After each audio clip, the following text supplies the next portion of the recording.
kumkaribisha rasmi, naomba nichukue nafasi hii kumwalika Mheshimiwa Mizengo Kayanza Peter Pinda, Waziri Mkuu mstaafu, na yeye ndio muasisi wa masuala ya nyuki. Mheshimiwa, karibu sana utusalimie. Ukumbi ni wako. Karibu. Dodoma oye!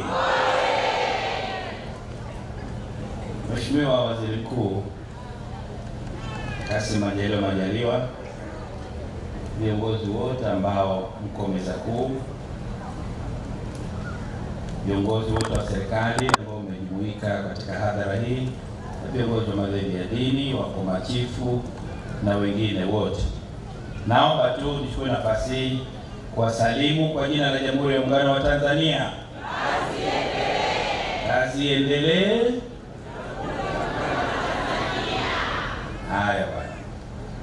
Mheshimiwa Waziri Mkuu, naomba nianze kwanza kwa kumshukuru Mwenyezi Mungu mwingi wa rehema, ambaye kwa kweli ndiye ametuwezesha angalau kuiona siku ya leo. Nitangulize kwa kweli kuwapongeza sana Wizara ya Maliasili na Utalii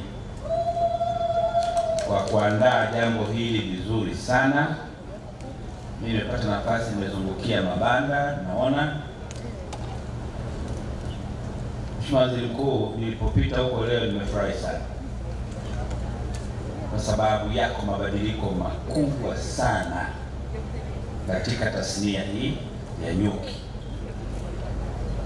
Miaka hiyo tulipokuwa tunahangaika na jambo hili, kwenye maonyesho unakuta asali iko kwenye chupa ya soda, mwingine unakuta iko kwenye kopo, yeye anachojua ni asali tu, lakini kwamba inawekwa kwenye chombo gani haikuwa issue.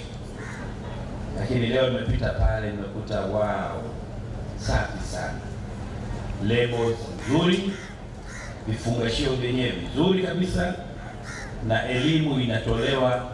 Unapata nafasi hata kama unataka kuelewa, unaelewa. Nataka nitumie nafasi hii pia kuwashukuru sana mamlaka zile zinazosimamia masuala ya misitu, lakini leo nimefarika vile vile kuona mamlaka zinazosimamia mabonde ya maji. Sisi wafugaji wa nyuki, ukitaka nyuki ahame, muweke mahali hakuna maji, anaondoka. Lakini kazi niliyoiona kwenye maelezo niliyopewa, nimeridhika sana. Kwa hiyo naomba tu tuendelee kumwenzi mdudu huyu. Nataka kuingia kidogo huko, lakini kajua PM pengine ni eneo lako la kuzungumzia kidogo, lakini mimi nisisitize tu kwamba tuendelee kumuona mdudu huyu kwamba ni mdudu rafiki. Wamegusia baadhi ya mazao, na ni kiasi kikubwa sana, hatungekuwa tunapata matokeo yake bila mdudu huyu. Na wadudu wengi wako, vipepeo wako nani, lakini nyuki peke yake, kazi ya kuchagua baadhi ya bidhaa zetu hizi ni zaidi ya 85%. Mdudu mmoja. Misitu mingi mnayoiona huko inanawiri, sehemu kubwa inachangiwa na mdudu anaitwa nyuki kupitia chavua. Sasa wengi tulikuwa pengine hatujui kwa nini kama nasema siku ya nyuki duniani, ni kwa kutambua nafasi aliyonayo katika maisha yetu kama binadamu. Kwa hiyo niwasihi sana tujitahidi zaidi na zaidi na zaidi ili tuweze kufanya vizuri zaidi. Langu la mwisho ni kwa vijana. Katika sekta ambazo mimi nafikiri ni rahisi zaidi ni ufugaji wa nyuki. Jaribuni kujifunza juu ya mdudu huyu na msaidie kueleza kwa nini tunampa nafasi kubwa kiasi hiki.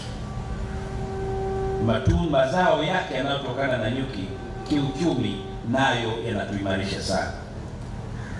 Kwa mimi nadhani kwa hili lililotokea leo na baadhi mmepita kwenye mabanda hasa vijana, basi nadhani itakuwa ni kasomo kazuri ambako mmekapata. Ndani ya mwisho, Mheshimiwa Waziri Mkuu, na kijana anaitwa Philemon Kiemi, kijana wa Singida. si kama yupo Filemon, basi atakuwa kwenye mabanda huko, hataki kuondoka. Lakini leo nimemwona kijana mwingine Festo, kijana mdogo, lakini ana vitu kichwani vingine vizuri sana. Kwa hiyo anajaribu kuorganize kongamano moja kubwa ambayo ameunganisha fedha, akaunganisha mdudu huyu kiuchumi na mambo mengine, na walengo wakote kwa vijana. Kama atafanikiwa, vijana watakao kuja pale ndani watatoka wamebadilika kabisa. Dodoma hoye! Kwa mkoa nakushukuru sana kwa kunipa nafasi hii. Ngao mwenyewe tutapata cha kusema kidogo. Lakini mama yetu huyu sisi wengine tunavyomjua, ndio maana Dodoma tunaomba aendelee kuwepo. Lakini brother pia kwa sababu anasikiliza vilio vyetu hivi, basi huko mbele anaambia huyu mwacheni kwanza kidogo. Ili atufanyie kazi hii kamilike vizuri kwa mkoa wa Dodoma. Asanteni sana. Mungu atubariki sote. Tuzidi kumwombea mama yetu Samia Suluhu Hassan na serikali yake yote, ili tuweze kwenda kwenye uchaguzi mkuu katika hali ya amani na utulivu. Viongozi wa kiroho, endeleeni na hilo zoezi. Mimi ni muumini sana wa sala zenu. Sasa tumepita kwenye mambo mengi, lakini ukijikitu kaomba kwa moyo, kesho mambo yanabadilika. Kwa ukiendelea hivi, hata wanaotutakia mabaya, mimi naamini hawatashinda. Kwa sababu nguvu yenu ni kubwa sana. Asanteni jamani, na Mungu atubariki sote.